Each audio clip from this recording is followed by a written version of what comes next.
Déjeme ir al caso de Genaro García Luna. Ayer, un periodista que es experto en temas de seguridad nacional, del crimen organizado, que hemos entrevistado en diferentes ocasiones aquí en Sin Censura y que es colaborador en otros medios, Óscar Valderas, publicó un hilo en Twitter que me parece importante rescatar. Ayer escribió: hoy por fin inicia en Estados Unidos el juicio contra el arquitecto de la guerra contra el narco Genaro García Luna. Abro breve hilo con datos y reflexiones sobre el juicio que se desarrolla en la Corte del Distrito Este del Estado de Nueva York. Uno, dice: las presuntas conductas criminales de García Luna se remontan, según la Fiscalía, hasta 2001, cuando habría comenzado su colaboración con el cártel de Sinaloa. Por lo tanto, el juicio no salpica a un expresidente, sino a dos, Felipe Calderón y Vicente Fox. Dos, el juez Kogan aceptó que García Luna apareciera en la sala sin el uniforme de la cárcel. En su lugar, el acusado viste traje, corbata y camisa.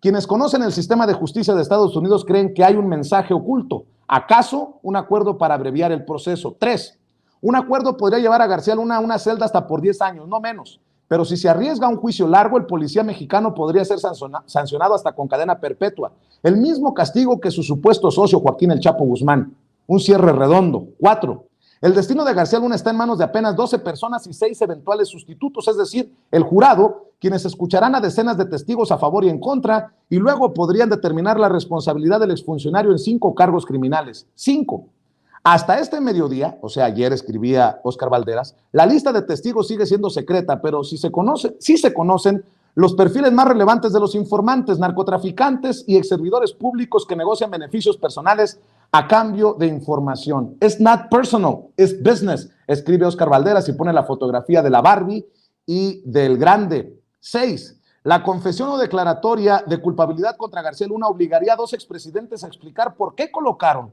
por complicidad u omisión a un integrante del cártel de Sinaloa en lo alto del gabinete de seguridad. Si sabían, mal, si no, también. En el primer supuesto, número 7 de lo que escribe Óscar Valderas en Twitter, la responsabilidad de Calderón y Fox no es política, es penal.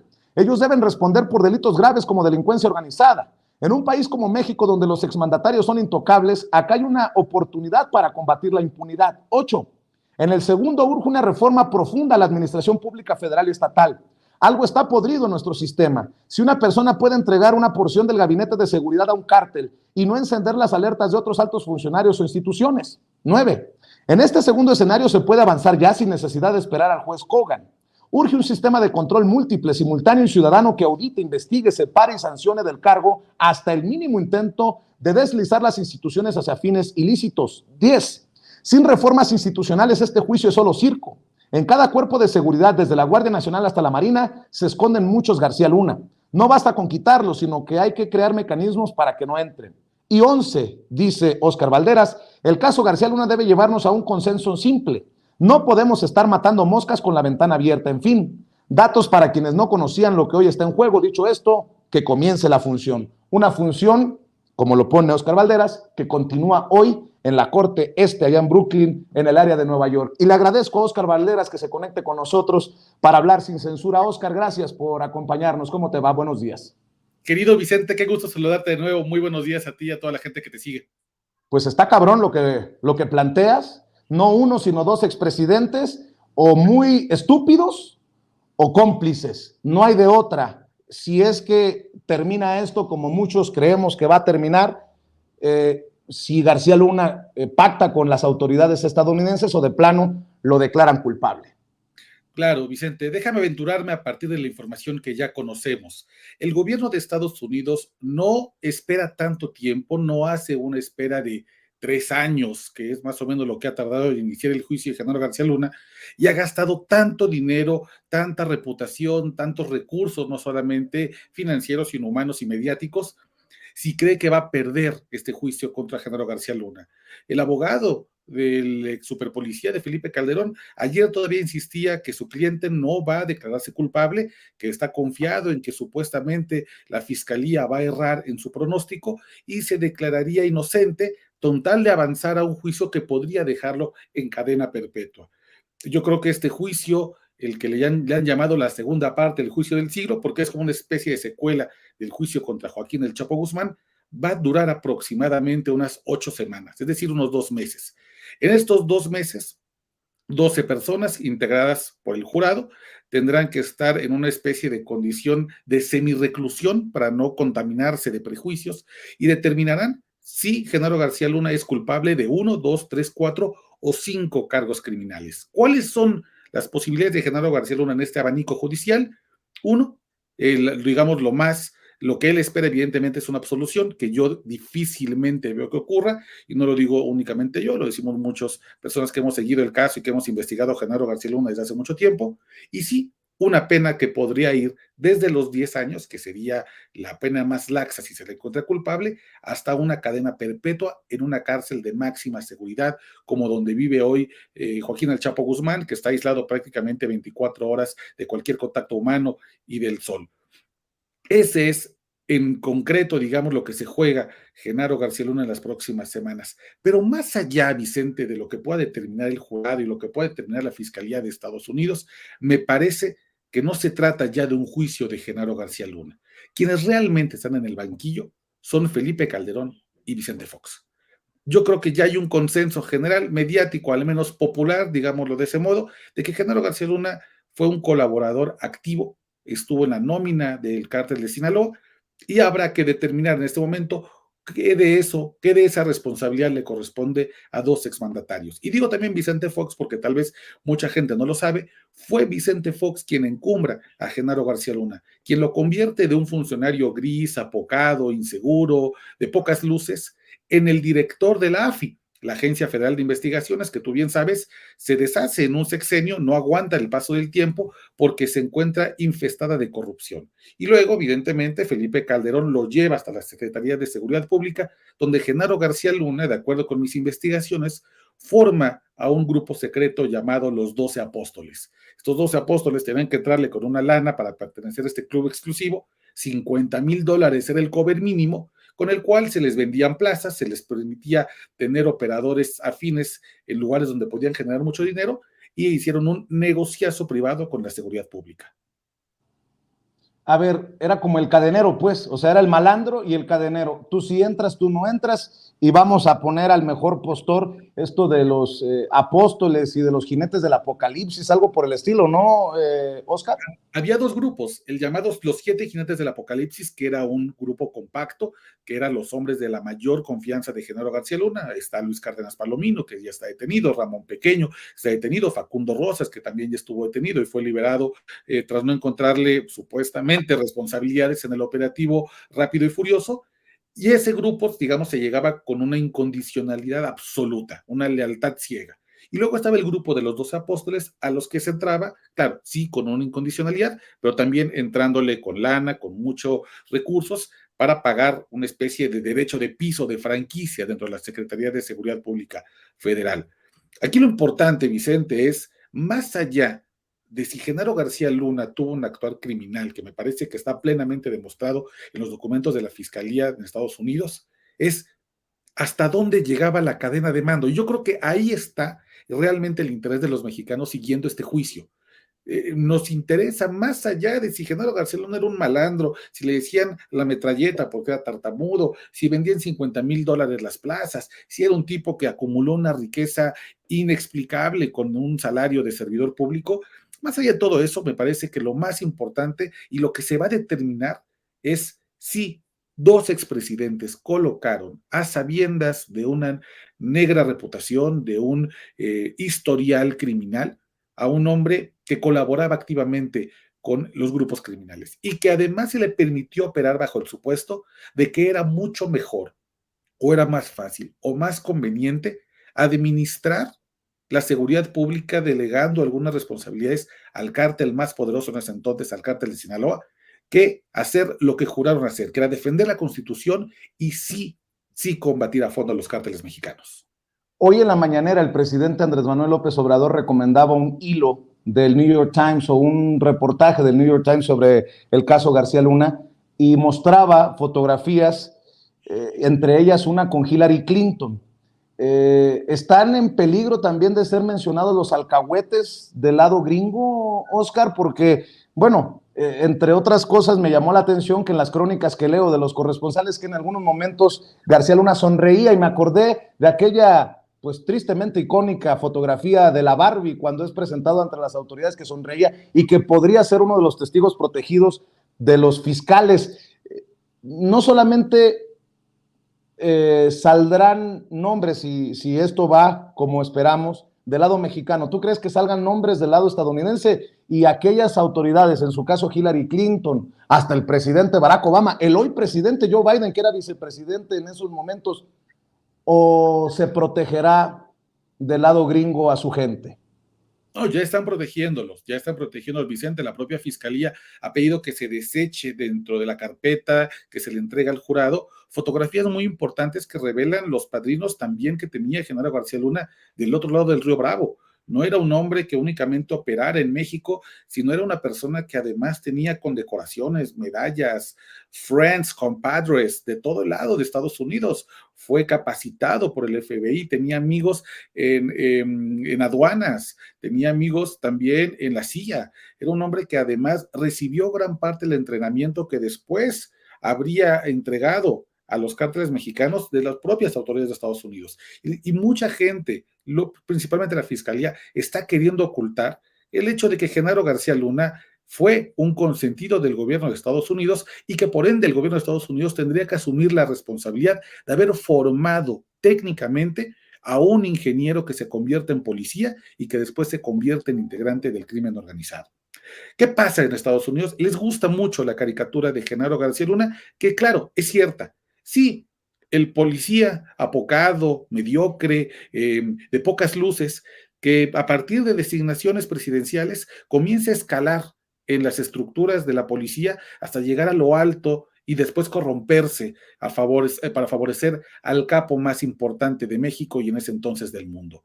Ese lugar común, me parece que el gobierno de Estados Unidos lo ha explotado bien. Es una narrativa que además hace sentido a los mexicanos y hace sentido al relato de corrupción que los Estados Unidos suelen contar de lo que pasa en México, pero lo que no están contando es lo que tú bien recuerdas, Vicente, que este no es un hombre que se creó solo, es un hombre a quien el gobierno de Estados Unidos le invirtió recursos, le invirtió armas, le invirtió conocimiento.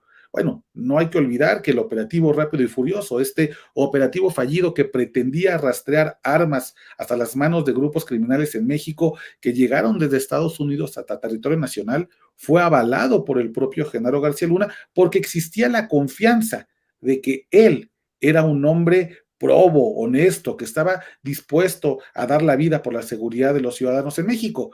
Y años después se dan cuenta que en realidad lo único que hicieron fue alimentar al monstruo.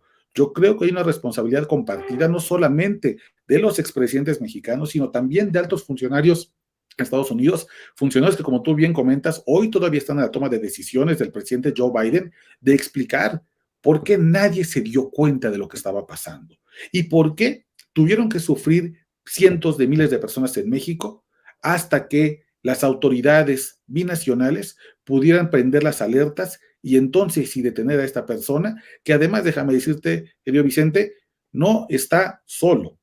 Hay todavía muchos personajes ligados a Genaro García Luna que permanecen desgraciadamente en las instituciones actuales de seguridad.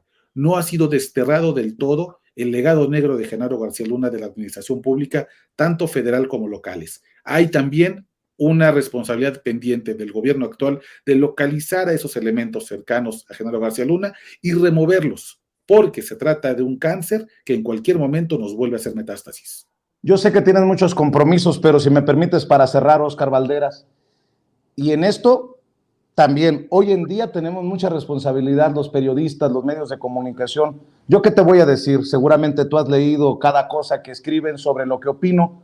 Puede o no gustar a la gente, pero estos de los medios tradicionales, entre otras cosas, nos llaman paleros por pensar diferente, nos acusan de recibir dinero del gobierno, lo que nunca van a poder probar porque no es cierto, pero creo que muchos de esos medios tradicionales están en aprietos si es que se confirma que se darán nombres y apellidos de personajes que le limpiaron la cara a Genaro García Luna desde los medios de comunicación.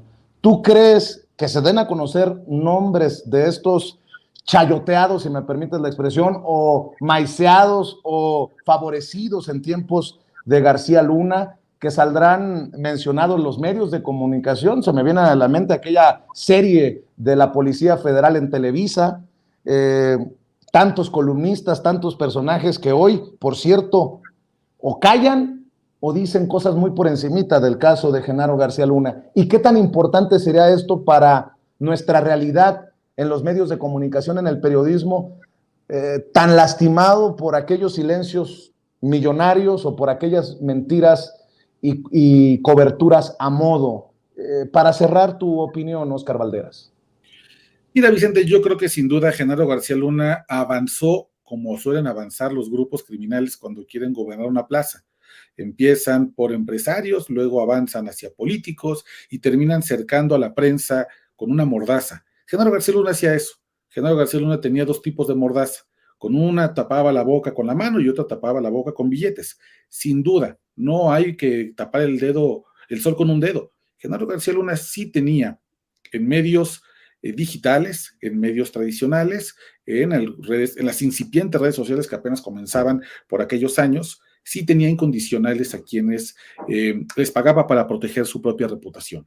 También debo decirlo, hubo muchos periodistas muy valientes en medios tradicionales y en medios no tradicionales que se animaron a hablar de lo que muy poca gente quería hablar, que era el poder de Genaro García Luna. No hay que olvidar que era un hombre temible, era un hombre terrible, con una sed de venganza que muy poca gente conoció realmente y que además estaba rodeada de gente muy peligrosa que estaba dispuesta a hacer cosas terribles con tal de proteger a su jefe, su incondicional, su apóstol. En ese sentido, yo creo, Vicente, que después, con el paso del tiempo, la misma historia pondrá a los periodistas valientes que hablaron contra Genaro García Luna desde sus trincheras, desde las que fueran, en su justa medida. Y pondrá también a quienes recibían dinero, a quienes se callaron por conveniencia o por miedo, y los pondrán en su lugar. Pero yo creo que el juicio contra Genaro García Luna realmente no va a ir hacia los periodistas, hacia los comunicadores. Me parece que más bien el foco va a estar puesto en los colaboradores, en los servidores públicos, en los narcotraficantes, en las responsabilidades penales de la alta burocracia en México en los sexenios anteriores y ver que tanto se extiende hasta los sexenios de Enrique Peña Nieto y el propio sexenio. Yo creo que desgraciadamente, como decía en mi hilo en Twitter, hay muchos Genaros García Lunas que atraviesan administraciones públicas, no solamente sexenios, sino que atraviesan también al Estado mexicano. Y yo creo que ahí está el gran valor de lo que vamos a ver en las próximas 8 semanas, en los próximos meses. Óscar, sí, Óscar, tú sabes que siempre te he agradecido tu generosidad para la audiencia de Sin Censura, que en algunos momentos podríamos no coincidir en nuestras visiones, pero se respeta tu trabajo, que lleva también en sí mucho riesgo. Nos hemos solidarizado siempre ante las amenazas y bueno, a lo que entiendo es que Genaro García Luna sigue siendo peligroso, así que hay que cuidar esta labor que se realiza de aquellos que sí hablamos. Y mi querido Óscar Balderas, ¿por qué no cerramos precisamente invitando a la audiencia de Sin Censura? Insisto, aunque no compartamos siempre opiniones, es importante que no nos crean ni a ti ni a mí a ojos cerrados, que la audiencia busque, investigue, indague, porque ahí está el secreto, yo creo, para avanzar. ¿Por qué no cerramos invitando a la gente a tus trincheras y a lo que estás analizando e informando? Claro, Vicente, ya hay temas para cerrar un poco lo que dices, estoy completamente de acuerdo contigo. Yo creo que el poder no debe temer a los periodistas, debe temer a la audiencia de los periodistas. Y como tú bien dices, será la gente que nos escuche y quien forme su mejor opinión y quien tenga que tomar una decisión sobre cómo va a observar y cómo va a consumir ese juicio que me parece muy relevante para la seguridad pública en México y para explicar la corrupción principalmente de los expresidentes Felipe Calderón y Vicente Fox. Y podemos continuar la conversación en mi cuenta de Twitter, @OscarBalmen. Ahí voy a darle seguimiento al juicio de Genaro García Luna y otras cosas más que tengan que ver con temas de seguridad y crimen organizado. @OscarBalmen, con B larga, Balmen, ahí en Twitter. Te agradezco mucho, Óscar Balderas, que hayas llegado a esta cita con la audiencia de Sin Censura y estamos al pendiente. El agradecido soy yo, querido Vicente. Un abrazo. Gracias, Óscar Balderas, periodista de investigación, experto en seguridad nacional y en temas del crimen organizado.